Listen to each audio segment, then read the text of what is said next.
I guess I'm the one who knows it all then. I looked this up.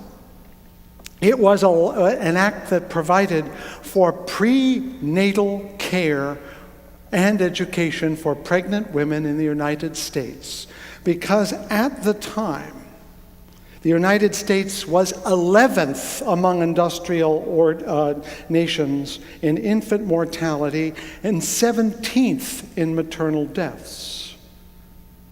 It was still possible, very possible, for women to die in childbirth, even with medical care.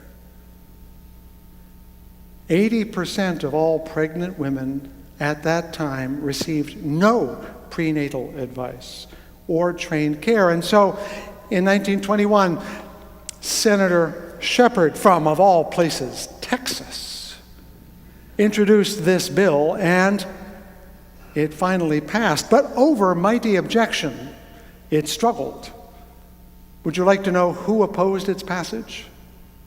The American Medical Association, because it promoted socialized medicine and suggested government control of one's medical decisions.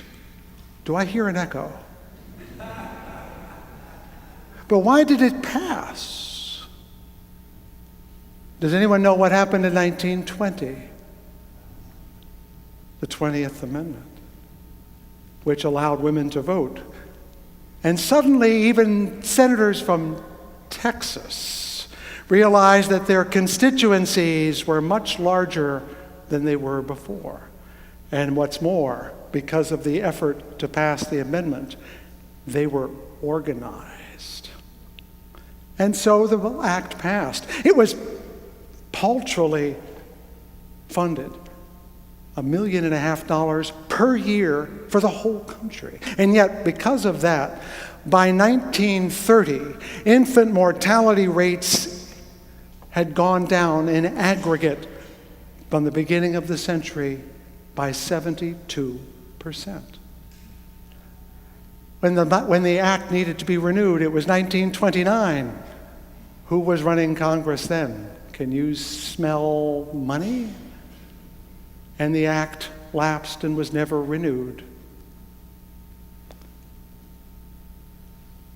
Looking at our times, the Occupy Wall Street and other efforts shows us some parallels to what we saw in 1920, 21, and 29. Women demanded the vote, not just for themselves.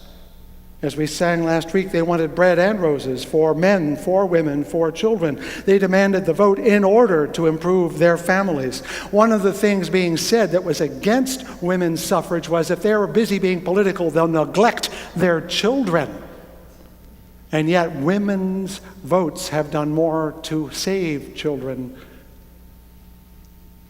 So yes, whenever we see a movement rise up that comes from a bizarre location, women, African Americans, trade unionists, young adults, we tend to think, well, how naive, how foolish. They don't understand. They don't get reality. But if you pay attention and look past the marches, if you pay attention and look past your own reaction to their informal, horizontal, strange, behavioral, non-organized way, the Occupy movement is saying really only two things. They say it differently, but they say two things, and here they are. Too few have too much, too many have too little. That's it. They're not saying how to fix it. They're not saying that they're wicked if you have a lot. They're not saying you're noble if you have too little. They're just saying the nation as it is now structured has too much power, influence, and money in the hands of too few, and too many who have not enough jobs, not enough health care, and not enough housing.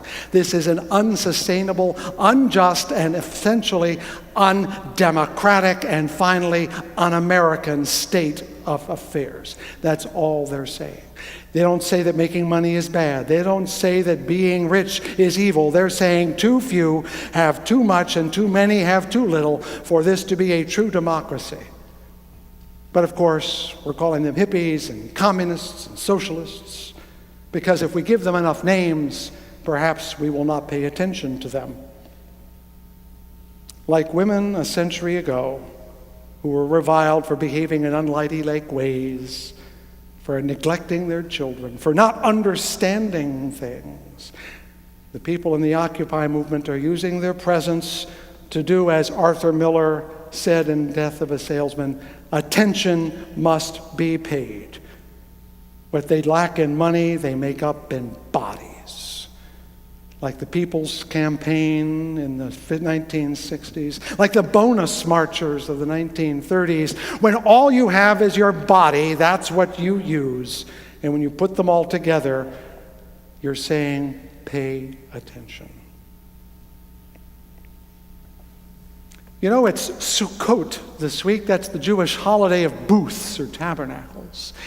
In the Old Testament, the Jewish scriptures would be a better way to call it.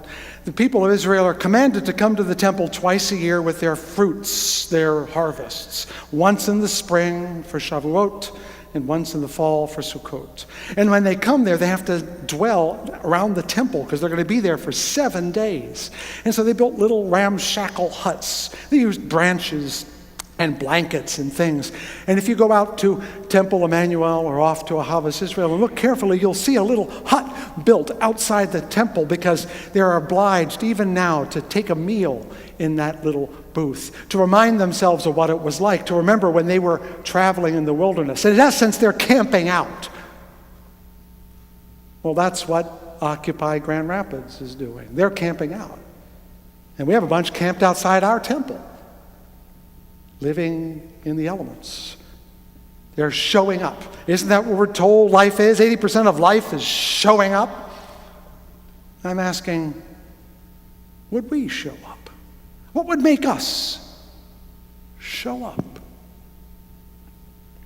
In the time between the ancient temple and Jesus' ministry, there was another temple, and it was run by priests who were notably corrupt, and a king that had gotten there by poor form.